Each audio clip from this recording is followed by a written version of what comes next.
Olá, alunos e alunas de Teoria da Constituição. Vamos iniciar mais um semestre, por enquanto ainda no regime remoto. Esperamos que durante o semestre a gente possa se encontrar presencialmente. Enquanto isso não ocorre, nós vamos nos encontrar por meio desses vídeos e também pelas aulas por videoconferência através do sistema Teams do Canvas. Nesse semestre, a PUC Minas exigiu que todos os professores adotassem o sistema do Canvas, e isso que eu vou fazer também. E aí nós vamos nos ver no horário da aula, né, na segunda-feira e na quinta-feira, na Teoria da Constituição, por videoconferência por meio do Canvas. Esse semestre, o terceiro período, nós estaremos juntos com a disciplina de Teoria da Constituição, e aqui nós vamos trabalhar as grandes categorias do direito constitucional a partir de uma perspectiva problematizante. Então, nós vamos ver como surge a teoria da Constituição, como o conceito de Constituição nasce, se desenvolve, se transforma ao longo da história. Vamos trabalhar a teoria do poder constituinte originário, as diversas classificações de Constituição, né? Vamos discutir como se muda a Constituição, os mecanismos formais e informais de alteração do texto constitucional. Vamos trabalhar a norma constitucional, a chamada aplicabilidade das normas constitucionais. Chegaremos, então, já no final do semestre, trabalhando a hermenêutica constitucional e, caso dê tempo, nós trabalharemos de forma bem rápida, né, bem sem muito aprofundamento, o controle de constitucionalidade das normas. Isso caso haja tempo, porque se não der tempo, nós vamos trabalhar o controle de constitucionalidade lá no quinto período, na disciplina de Direito Constitucional 2. Então, esse, bem resumidamente, é o nosso programa da disciplina, né? E nós vamos trabalhar a mesma lógica de avaliação do semestre passado. Então, serão 3 provas, valendo 30 pontos cada uma, né? 2 provas parciais no valor de 30 pontos, a prova final no valor também de 30 pontos, e um trabalho, um estudo dirigido. Eu vou disponibilizar o texto para vocês e as questões, e aí em grupo, né, vocês poderão fazer em grupo, e esse trabalho em grupo valerá 10 pontos, fechando então 100 pontos da disciplina.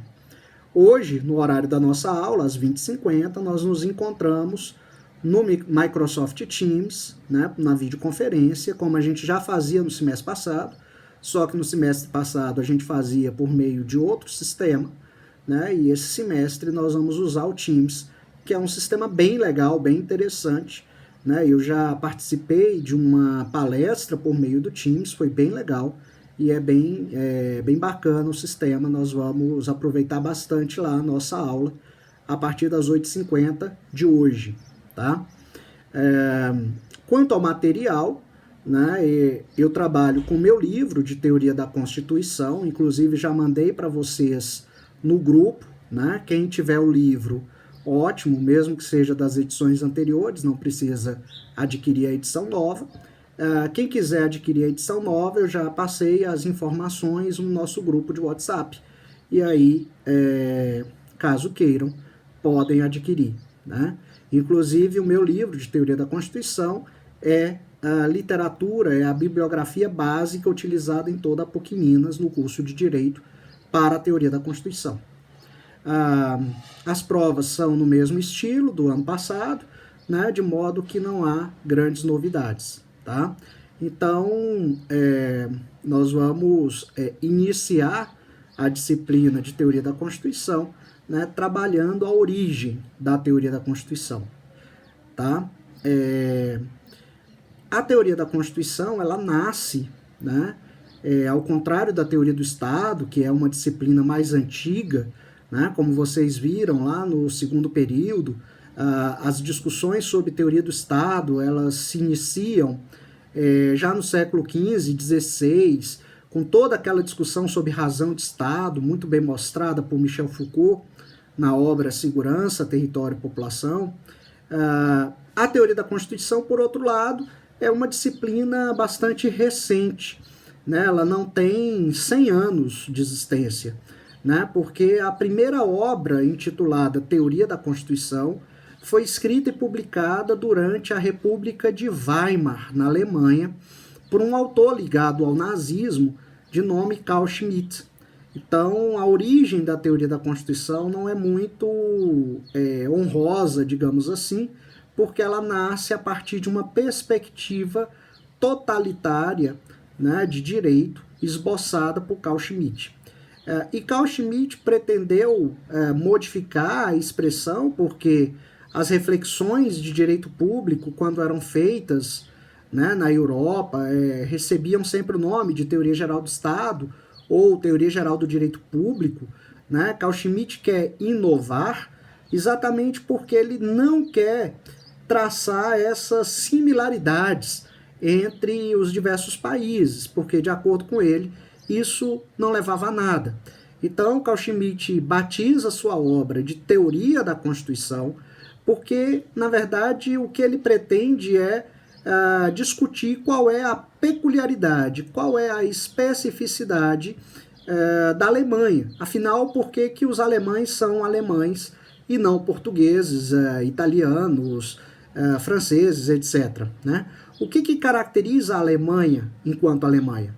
E a resposta de Schmitt será a Constituição alemã. Ela é diferente, né? E ela é diferente porque, para Schmitt, a Constituição ela não é a forma jurídica, ela não é aquele pedaço de papel, né? Mas, segundo Schmitt, a Constituição se coloca como a decisão fundamental do povo, né? Então, Schmitt busca aí recuperar um sentido que tinha sido perdido ao longo da história, como nós vamos ver nas próximas aulas, que é o sentido material de Constituição.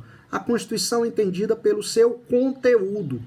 E, de acordo com Schmitt, o conteúdo da Constituição se dá por essa decisão fundamental do povo alemão, que poderia ser reconhecido no artigo 48 da Constituição de Weimar, de 1919, né, que estabelecia poderes excepcionais para o presidente da República em situações de exceção.